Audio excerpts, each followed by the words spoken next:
Hey, Jason here, and I spend money to get this studio done, and you see the lights, and this, that, and the other, and yet here I am just making a video like so because I'm comfortable here at the minute, and I just wanted to get this important message out to you.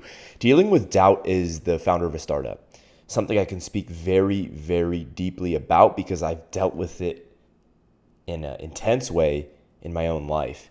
And look, for many of you who follow my stuff on YouTube or on social media, you're aspiring entrepreneurs or you're in the trenches looking to make your first business acquisition. You are in the trenches, or you're looking to get into the trenches. And for those of you who have been there, as well as for those of you who are about to get into the game, I can tell you that you're going to be dealing with doubters and haters. And I use quotes because it's become such a cliche term that I feel is used in rap songs to over exaggerate the life for the majority of the people in this planet. But when it really does come to starting a business, you will experience considerable doubt. Hate is the wrong word usually. I didn't really deal with hate. Hate is a different kind of a thing. Hate is, how the extreme left feels about the extreme right and things of that nature. You're not going to get that. You're not going to be demonized. This isn't, the 1400s when they're chasing after potential witches. That's not what we're talking about here. But what we are talking about is extreme doubt, extreme skepticism, massive amounts of skepticism. And I can tell you that if you are unable to persevere through that extreme doubt from friends and family and colleagues, associates, if you're unable to push through that, you basically give yourself zero chance for success. Now, I'm shooting this video for you because I want to talk to you about how low it can feel. I remember, probably about 10 or so months ago now, when every single time I would call, I'll just say it, my father.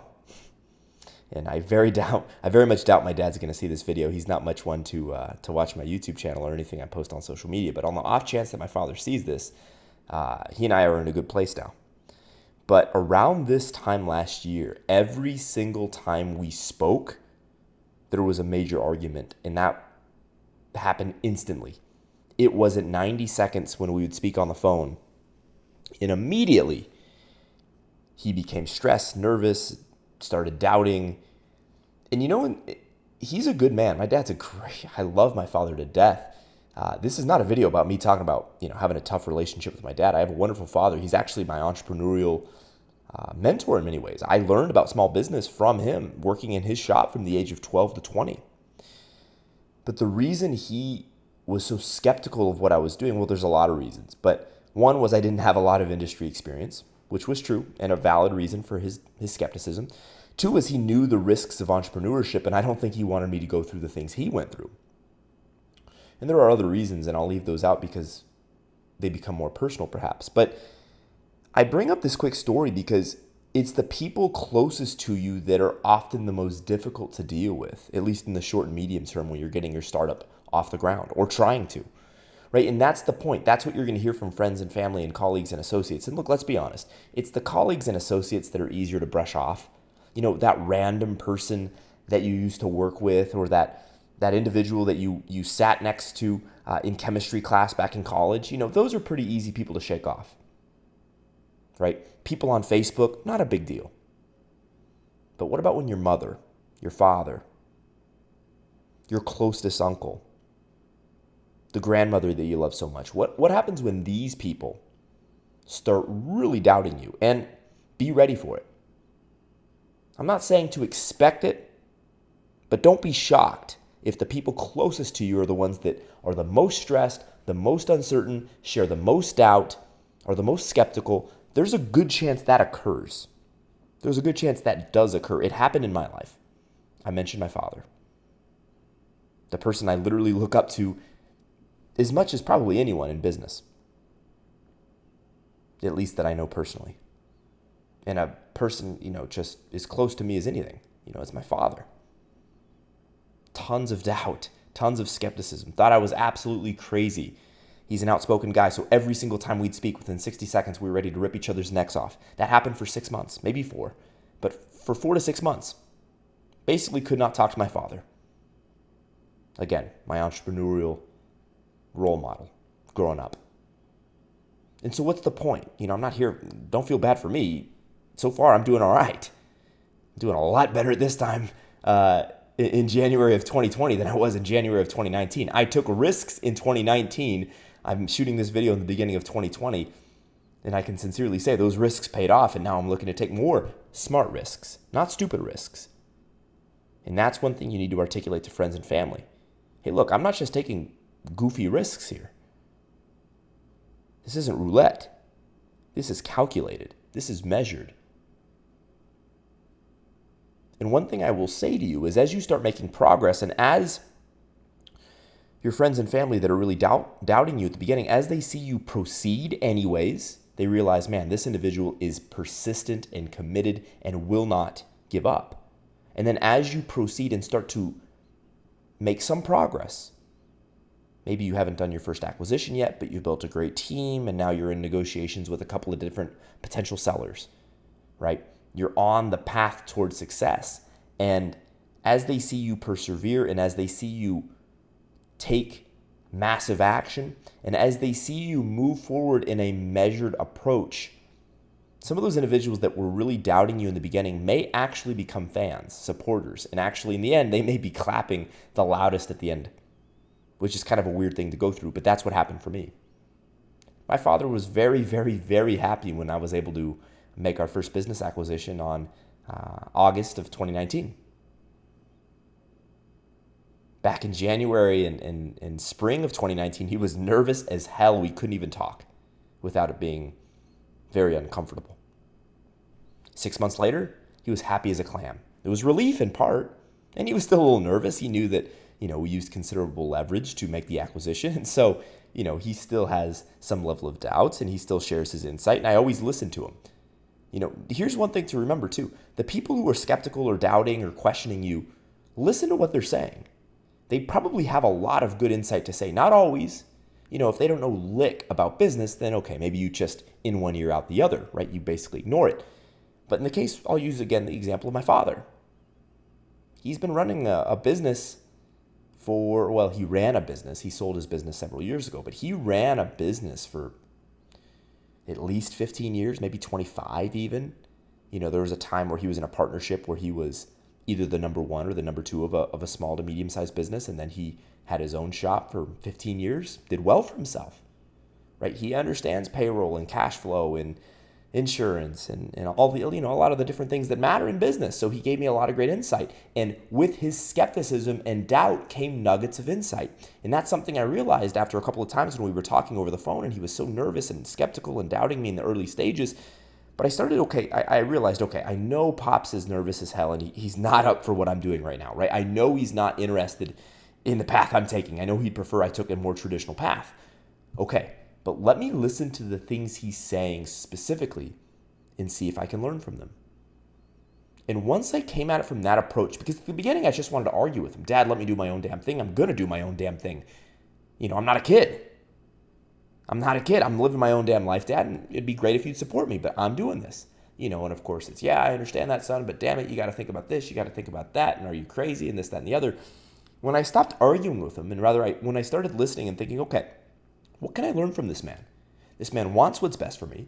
This man clearly has experience that I don't have, which is true, right? And many of your doubters may have experience that you don't have. What can I learn from it? What can I learn in this situation?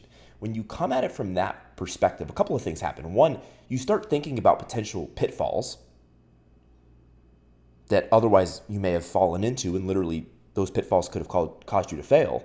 So one, you start becoming more aware of things that could trip you up. And then two, that other individual on the other side that's doubting you, suddenly now they realize you're not just pushing back, but you're actually listening to them and you're actually being receptive.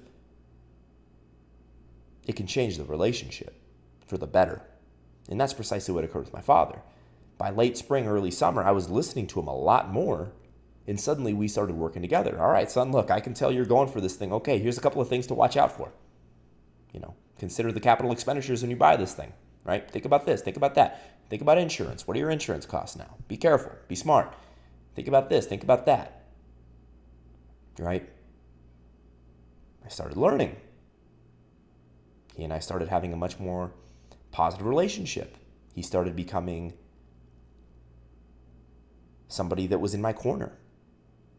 And this is really what I would say you want to try to do with these individuals, friends and family in particular, who are skeptical of you. Now, look, some of them, there's a particular individual in my family. I will not use names. I won't even share the relationship I have with this individual because very small chance that this individual would see this video, but I just don't even want to put it out there. With my father, I speak very highly of him and with respect. So if he happens to see this video, it's nothing I wouldn't say to him in person. But I don't want to say, the specific name or the relationship with another family member. But, I can think of one family member where, irrespective of what this person says, I'm not going to listen. There are certain people you need to learn just not to listen to because they're ignorant or foolish or, dare I say, just stupid. There are certain people out there that are just ignorant, foolish, stupid. Now, you don't want to just, stupid. Not like every single... Just because somebody doubts you doesn't necessarily mean that person is stupid. Okay, so I want to be real clear about something. There's a lot of people who may doubt you or have skepticism, have question marks, who are bright, who are educated, who are experienced, who have been around the block, who have lessons that you can actually learn from. And yet, there are other people who will doubt you, be skeptical, ask questions, this, that, and the other, who literally have nothing of value to add. And one thing I would, to try to understand who's who is think about the life that this person is living. Think about their experiences, think about their accomplishments, and ask yourself, does this person have a track record that I find to be respectable and admirable? And are there things that this individual has done that I respect? Or at minimum, is this person living a life that at least parts of their life I would really like to emulate? If a person's extremely happy, it's probably worth listening to that person if you really value happiness in your life. If a person has had a lot of economic success and you value economic success, okay, it's probably a person you want to listen to.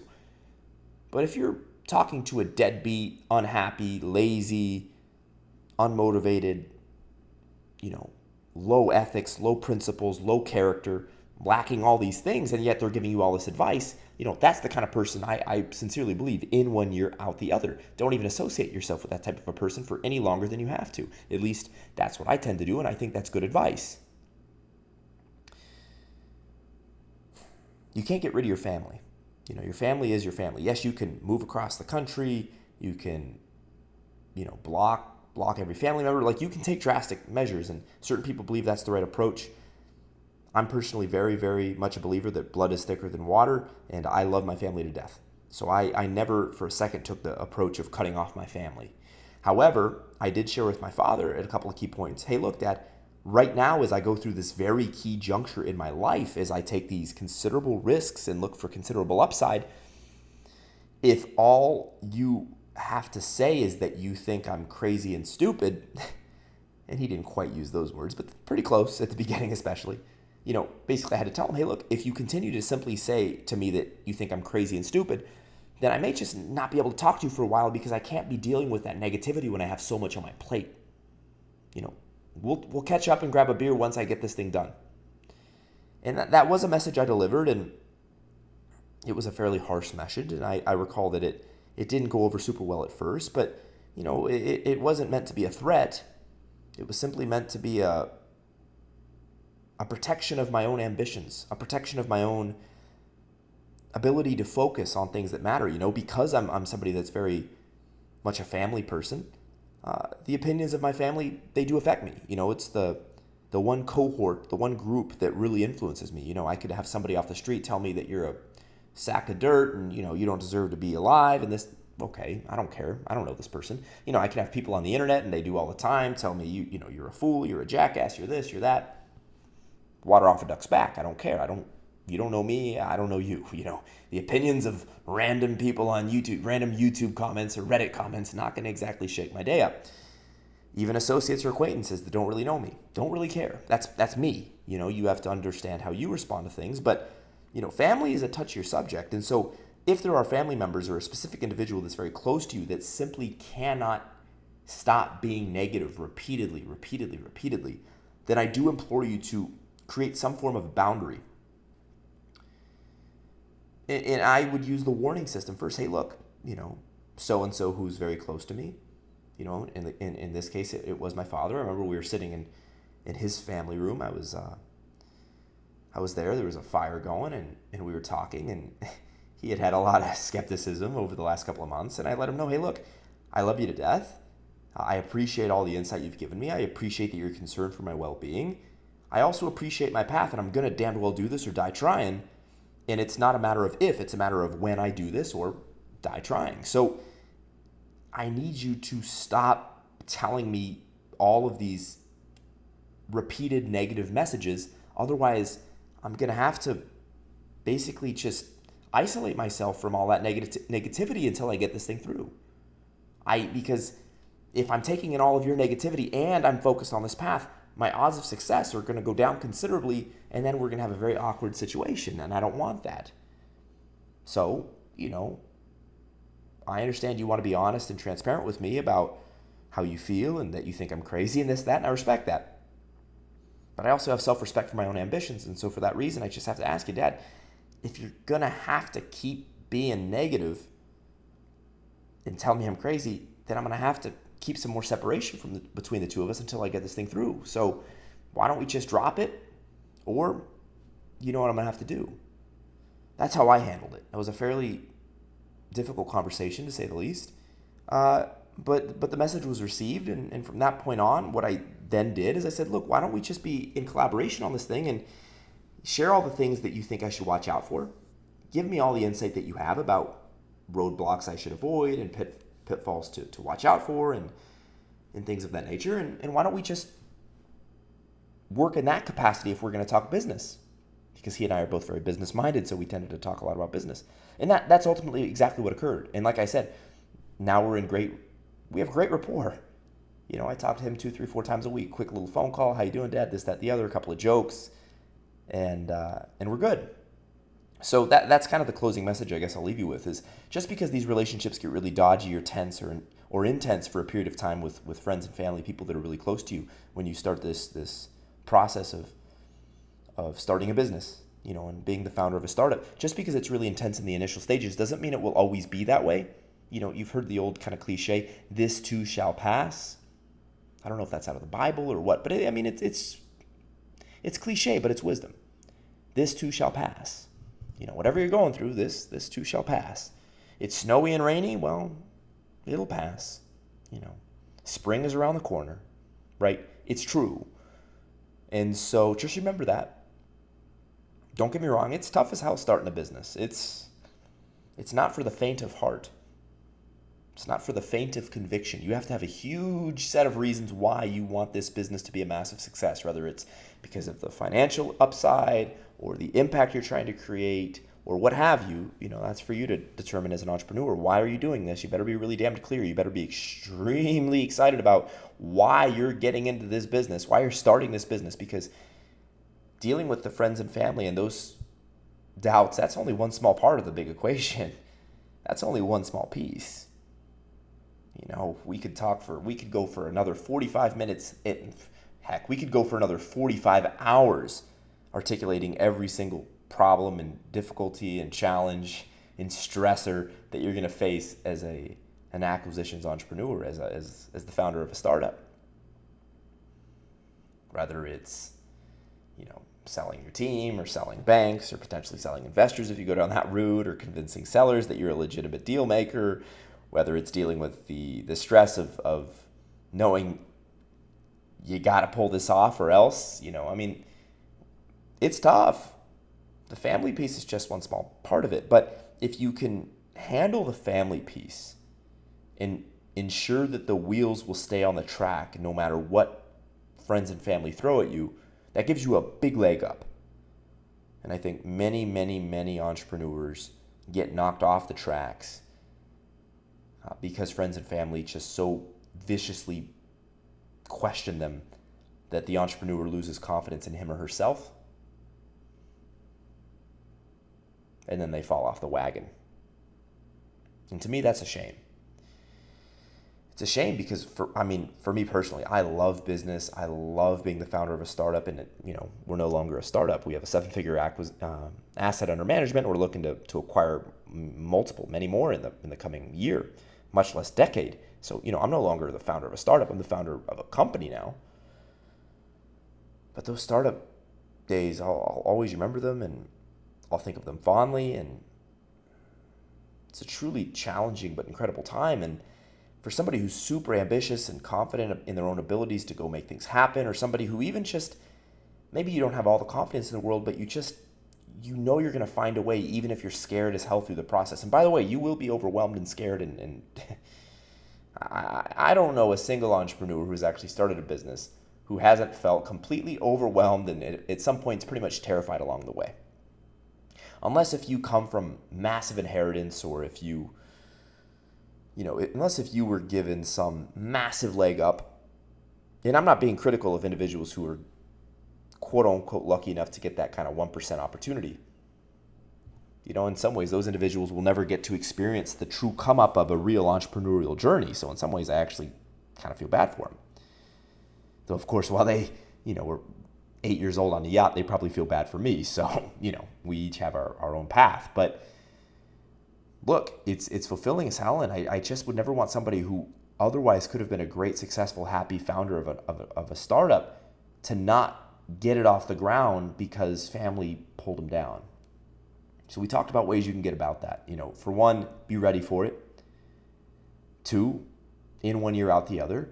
But then 3, if people won't stop dogging you, either create physical space from them or lay down the quote-unquote ultimatum. Hey, look, if you can't stop telling me all these negative things, then I can't be around you until I get this company off the ground. So what's it going to be? Should I just completely remove myself from your presence for the next 6 months? Or can we just not do this? And most of the time, I think, especially for people who want what's best for you and want to continue a healthy, or at least what was a healthy relationship, they'll prefer to just, they want to lay off. That's what I saw, at least with my father. It's not like he wanted to just keep on causing all this tension. And it was me too. It was me as well. I was ready every time I talked to him to be like, I'm doing this, Dad. But, I almost wanted to bring it up just to let him know, nope, I'm still going for it. How does that sound? Still going for it. That was me, right? Which probably wasn't the most mature response. But, at the same time, after he dogged me about 5 or 6 different times in a 2-month span, finally you just get fed up, right? I have patience, but eventually it runs dry. And I don't think for him he was trying to be a nuisance. But it's tough for people. It's tough for people. So just try to work through it. Stay focused as hell on business. One of the best things you can do in these stages is work 16 hours a day. If you're working, you're not dealing with family. If you're working and sleeping, eating, and repeating, and getting a little gym session there in the interim to keep your cortisol levels balanced out. If you're eat, sleep, work, gym. If you just work 14 hours or 16 hours a day, eat, go to the gym and sleep, you don't have too much time for the negativity. So that's actually a lot of what I did too. And it's a lot of what I still do. It's a good formula. But again, if you really get to that point, I think that the ultimatum was not like a forever ultimatum, but just a temporary ultimatum of like, hey, look, if you can't support this, or at least just not say anything, then I'm just going to have to create space until I get this thing off the ground. And those are things I would consider. But again, I think this is a super important video for you as either an aspiring entrepreneur or maybe you're in the trenches right now. Excuse me, I'm about to sneeze. I think it's going to go away. It's a good time to wrap this video up. Look, what have you learned? What have you liked? Share in the comments below. I promise I'll get over there and make a nice video with the studio here soon. But today it's 12:30 a.m. and I just had this idea and I thought I could probably help some entrepreneurs out. So I thought I would take a couple of minutes here and film this. But hey, if you like this video, subscribe, thumbs it up.